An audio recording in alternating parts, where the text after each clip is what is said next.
Hi guys, gagawa kami ng bibingka pancake, no? Ito yung gagamitin namin, no? Yung Maya. 500 grams. So, 250 yung isang ganito. Dalawang ganito ako. So, 500 grams. Nakapala. Ito, may grated cheese, no? Bali kalahati lang nitong cheese. Ito, ginrate na rito, no? Yung grater ko ito. Tapos, dalawang itlog maalat. Yung in-slice na sugar. Tsaka dalawang itlog. Hot cake mix. Ilagay na sa mixing bowl.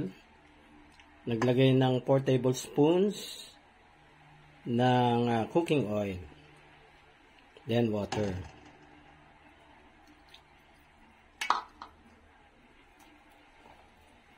Yan. Then, mix.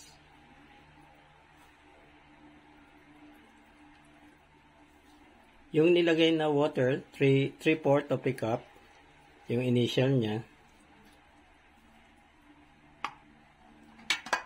Then, another 3/4. Yan. Kung kukulangin pa mamaya, dadagdag na lang.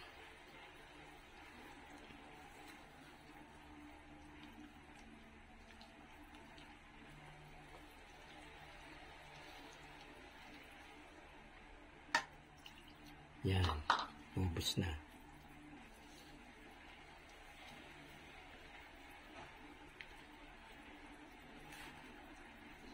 Haluin maigi.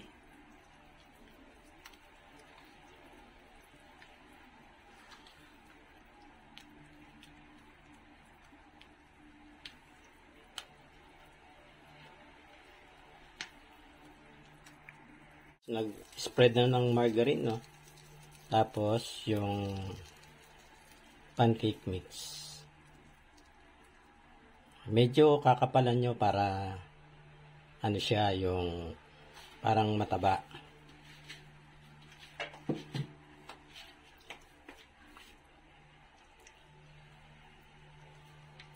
Then, salted egg.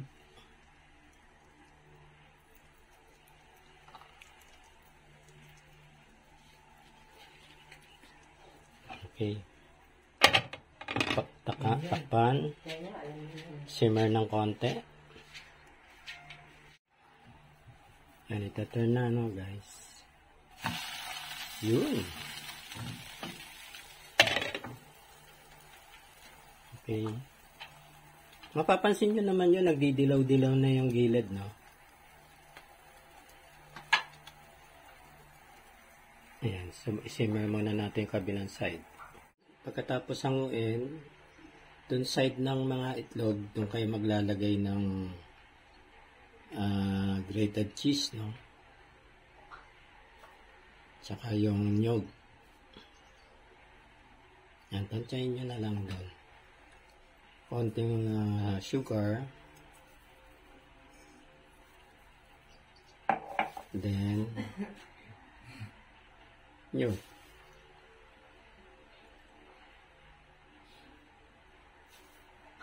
Yan, finished product na yan, guys.